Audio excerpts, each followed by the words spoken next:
Ask classes के official YouTube channel में आपका स्वागत है। लीजिए अब आपके सामने मैं क्वेश्चन बैंक से उन सभी क्वेश्चंस को टिक कराने वाला हूं जो आपके एग्जाम में देखने को मिलेगा। चाहे आपके पास कोई भी सेट आए, मैं मात्र आपको 30 मोस्ट आईएमपी क्वेश्चंस बताने वाला हूं जो 100% एग्जाम में देखने को मिलेगा और एग्जाम पॉइंट ऑफ व्यू से बहुत ज्यादा इंपॉर्टेंट है। उसके पहले एक चीज और मैं बताना चाहता हूं, देखो अभी तक मेरे पास कोई वायरल पेपर नहीं आया है, तो अभी जो क्वेश्चंस को मैं बता रहा हूं उसको प्रिपेयर करो। जैसे ही कोई वायरल प्रश्न पत्र आता है आपके अपने YouTube चैनल एएसके क्लासेस में अपलोड कर दिया जाएगा। तो चलो फटाफट ओपन करते हैं और देखते हैं कि किस प्रकार से इसमें प्रश्न दिया गया है जो हमारे एग्जाम में देखने को मिलेगा। हम सबसे पहले कवर करेंगे आपके भाग 1 सांख्यिकी और अर्थशास्त्र परिचय। यहां से देखने वाले हैं। यहां से ज्यादा कुछ आपको नहीं पढ़ना है, केवल आपको पढ़ना है उत्पादन किसे कहते हैं। इस प्रश्न को अच्छे से प्रिपेयर कर लेना। मैं थोड़ी जूम करता हूं ताकि विजुअल हो आसानी से। ठीक है, ये उत्पादन किसे कहते हैं, इस प्रश्न को अच्छे से पढ़ना है। इसके बाद वितरण किसे कहते हैं, 2 प्रश्न ही तैयार करना क्योंकि यहां से आपके 2 नंबर के क्वेश्चन देखने को मिलेगा। आगे बढ़ेंगे अध्याय नंबर 2 या फिर इकाई नंबर 2, आंकड़ों का संग्रह, संगठन एवं प्रस्तुतिकरण। अगर यहां से हम बात करें तो आपको 2 अंकीय प्रश्न देखने को मिलेगा। 2 अंकीय प्रश्न है कि द्वितीय आंकड़ों के संग्रहण के सूत्र बताइए। ठीक है, ये क्वेश्चन अच्छे से प्रिपेयर करना। इसके बाद प्रत्यक्ष व्यक्तिगत अनुसंधान के दोष बताओ। प्रत्यक्ष व्यक्तिगत अनुसंधान मतलब अगर तुम प्रत्यक्ष रूप से कोई चीज के खोज कर रहे हो तो उससे कौन कौन सी कमियां देखने को मिल सकता है, ये प्रश्न आपको प्रिपेयर करना है। ये 2 प्रश्न हो गया। आगे बढ़ते नेक्स्ट कहता है कि प्रतिचय त्रुटि क्या होता है। नेक्स्ट देखना है कि एनएसएसओ का मुख्य कार्य क्या है। तो इन क्वेश्चन को अच्छे से प्रिपेयर करना है। आगे बढ़ते नेक्स्ट हमारा क्या कह रहा है, एक अच्छी सारणी के आवश्यक तत्व बताओ। अच्छी सारणी के कौन कौन से आवश्यक तत्व हो सकते हैं, जैसे स्पष्टता एवं संक्षिप्तता, उद्देश्य के अनुरूप, उपयुक्त आकार, ठीक है, तुलनीय होना, व्याख्यान, ये सब आपको लिखना है। नेक्स्ट देखना है कि चित्रमय प्रदर्शन के 2 लाभ बताओ। तो इन्हें आपको प्रिपेयर करना है और अच्छे से कंठस्थता दिमाग में बैठा लेना। आगे बढ़ते हैं। 12वां नंबर कह रहा है कि एक अच्छी प्रश्नावली के 2 गुण बताओ। एक अच्छी प्रश्नावली के गुण और दोष दोनों पूछता है, ध्यान रखना। वैसे इस चैप्टर से ज्यादातर एक अच्छी प्रश्नावली पर ही प्रश्न आता है। ठीक है, बस इतना तुम्हें कंप्लीट करना है। नेक्स्ट देखो, अच्छी प्रश्नावली बनाते समय क्या क्या सावधानी रखनी चाहिए, तो ये भी देख लेना। केवल 2-2, ठीक है, केवल 2-2 आपको याद करना है। ठीक है, चलो इस प्रकार से आपका ये चैप्टर होता है कंप्लीट। आगे बढ़ते हैं अध्याय नंबर 3 या इकाई नंबर 3, जिसमें कहता है केंद्रीय प्रवृत्ति की माप। आओ देखते हैं फटाफट यहां से कौन कौन से क्वेश्चंस आते हैं। ठीक है, यहां सबसे पहले आपको देखना है कि समांतर माध्य की विशेषता बताइए। ठीक है, समांतर माध्य क्या होता है, इसकी विशेषता, तो जैसे सरल गणना, सभी मूल्यों पर आधारित, निश्चितता, स्थिरता और बीजगणितीय विवेचना, ये चीज आपको पढ़ के जाना है। आगे बढ़ते हैं नेक्स्ट, मध्यक का गुण बताइए। ठीक है, मध्यक क्या होता है, तो सरल गणना, गुणात्मक तथ्यों के विश्लेषण में सहायक। ठीक है, यहाँ पर आपूर्ण समंकों की स्थिति में उपयोगिता, ये चीज आपको कवर अप करना है। आगे बढ़ते हैं, सांख्यिकीय माध्य से क्या सह है, इसे अच्छे से पढ़ लीजिएगा, ये आपके एग्जाम में देखने को मिलेगा। नेक्स्ट हमारा कहता है कि निम्नलिखित समंकों से मध्यक ज्ञात कीजिए। ठीक, इसे अच्छे से प्रिपेयर करना है। आगे बस यहां से बाकी छोड़ दो, कोई दिक्कत नहीं। ठीक है, कोई क्वेश्चन नहीं आ रहा है यहां से। समांतर माध्य वगैरह का 1-2 प्रश्न आएगा, लेकिन वो प्रश्न मैं बाद में बताऊंगा, आपको लिखित दे दूंगा। ठीक है, नेक्स्ट हमारा क्या कह रहा है कि सांख्यिकीय माध्य के उद्देश्य एवं कार्य लिखो। मतलब इस चैप्टर से जो आपका इकाई 3 है या अध्याय 3 है, जो भी बोलो, सांख्यिकीय माध्य वाला प्रश्न देखने को मिलेगा, चाहे उसका उद्देश्य हो या फिर आपको सांख्यिकीय माध्य की सावधानियां। ठीक है, नेक्स्ट कहता है कि बहुलक किसे कहते हैं, इसे प्रिपेयर कर लेना, बस इतना तुम्हें पढ़ना है और कुछ भी नहीं। आगे बढ़ते हैं इकाई नंबर 4। इकाई नंबर 4 कह रहा है कि परिक्षेपण की माप। आओ देखते हैं यहां से कौन कौन सा प्रश्न आ रहा है। यहां से आपको सबसे पहले देखना है कि अपकिरण की माप का उद्देश्य क्या होता है। ठीक, ये देख लेना है। प्रमाप विचलन को परिभाषित कीजिए। 2022, 23, 24 3 साल पूछा है, डेफिनेटली पूछेगा। प्रमाप विचलन को परिभाषित करना है। ठीक है, तो इसे अच्छे से प्रिपेयर कर लो। आगे बढ़ते हैं, बाकी यहां से कुछ नहीं आएगा। नेक्स्ट आप देख सकते हो कि विस्तार गुणांक को समझाइए। विस्तार गुणांक क्या होता है, इसे अच्छे से प्रिपेयर कीजिएगा। नेक्स्ट कहता है कि लॉरेंज वक्र का उपयोग कब होता है। ठीक है, तो उपयोग नहीं पूछेगा, बल्कि पूछेगा लॉरेंज वक्र क्या होता है, समझाइए। यहाँ पर ये क्वेश्चन नहीं है, इसलिए मैंने यही को टिक कर दिया। ठीक है, तो लॉरेंज वक्र क्या होता है ये समझाइए, ये प्रश्न पूछेगा, उपयोग नहीं पूछेगा। ठीक, आगे बढ़ते हैं। नेक्स्ट इकाई नंबर 5 कह रहा है सहसंबंध सूचकांक एवं सांख्यिकीय की विधियों का उपयोग। आओ देखते हैं यहां से कौन कौन से क्वेश्चन बनेंगे। यहां से कुछ खास क्वेश्चन नहीं है, यहां से आपका 3 नंबर का प्रश्न बनेगा। प्रश्न क्या है, कार्ल पियर्सन सहसंबंध गुणांक से कोटि सहसंबंध गुणांक भिन्न होता है, क्यों। तो आपको बताना पड़ेगा कि सर्वाधिक उपयुक्त एवं महत्वपूर्ण पद्धतियां, प्रमाणित तथा शुद्ध पद्धतियां, सार्थक निर्वाचन या फिर दिशा एवं अंश, ये लिखना है। ठीक है, बस इतना लिख के कंप्लीट करेंगे।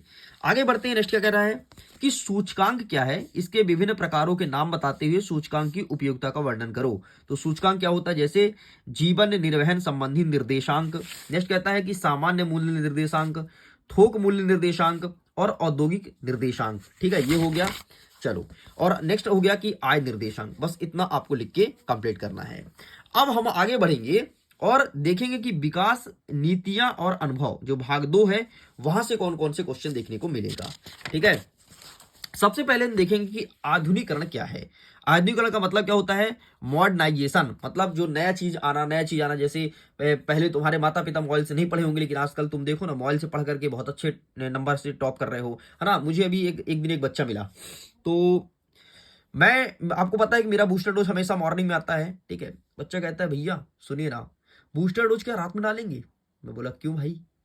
बोले भैया आपके कारण तो मेरा बहुत अच्छे पेपर जा रहा है, और बूस्टर डोज अगर रात में डाल दो तो और अच्छे नंबर आए मेरे।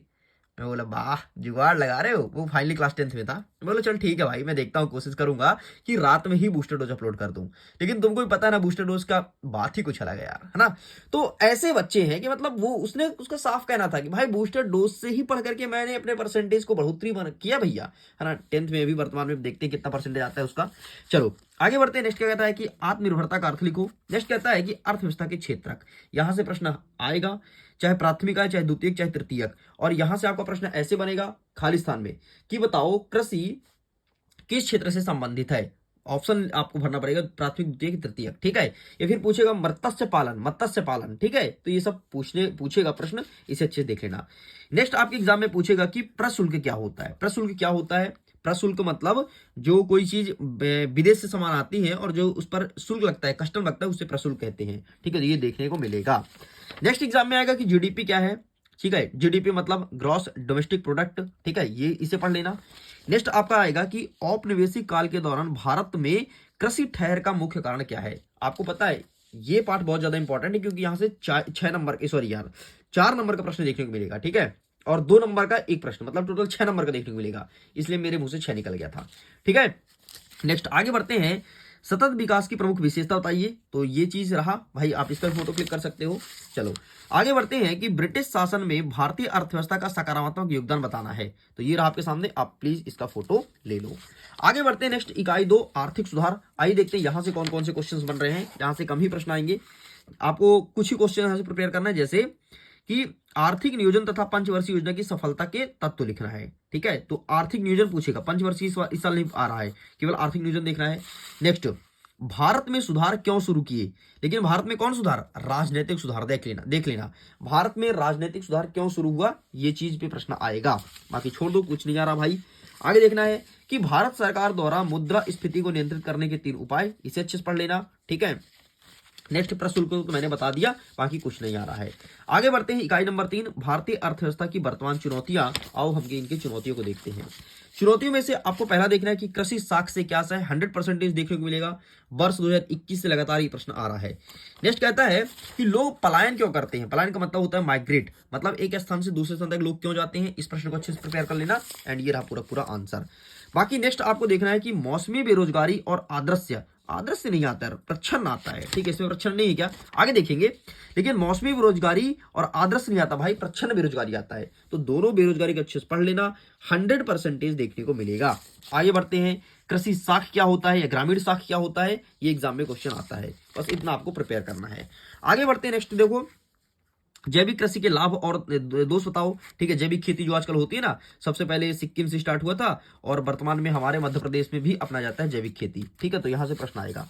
नेक्स्ट हमारा कह रहा है 7वां नंबर कि बेरोजगारी के 4 प्रकार बताओ। तो ये रहा आपके सामने बेरोजगारी के प्रकार, अर्थ और ये संरचनात्मक, आदर्श्य, मौसमी और प्रच्छन्न यहां पर दिया नहीं है यार, अल्प बेरोजगारी। बाकी प्रच्छन्न आएगा तुम्हारे एग्जाम में। ठीक है, नेक्स्ट कहता है कि भारत में बेरोजगारी दूर करने के उपाय, और ये वाला या इस पार्ट से 4 नंबर का प्रश्न आता है, वो आता है टोटल बेरोजगारी के ऊपर, इसलिए अच्छे से पढ़ना है। आगे बढ़ते हैं। इकाई 3B भारतीय अर्थव्यवस्था की वर्तमान चुनौतियां, यहां से हम प्रश्न को देखते हैं। ठीक है, चलो तो यहां से आपको देखना है ग्रीन हाउस प्रभाव वृद्धि के कारण कौन कौन से हो सकते हैं। ठीक है, ऊर्जा के परंपरागत और गैर परंपरागत स्रोत, ये दोनों अच्छे से पढ़ लेना, 100% एग्जाम में आएगा। नेक्स्ट आएगा कि मनरेगा पर टिप्पणी लिखो। ठीक है, मनरेगा पर टिप्पणी लिखो, ध्यान सुन लो, उस क्वेश्चन को प्रिपेयर करना है।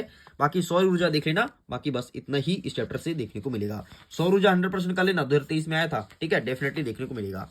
आगे बढ़ते हैं, इकाई नंबर 4, भारत और उसके पड़ोसी देशों की तुलनात्मक विकास अनुभव।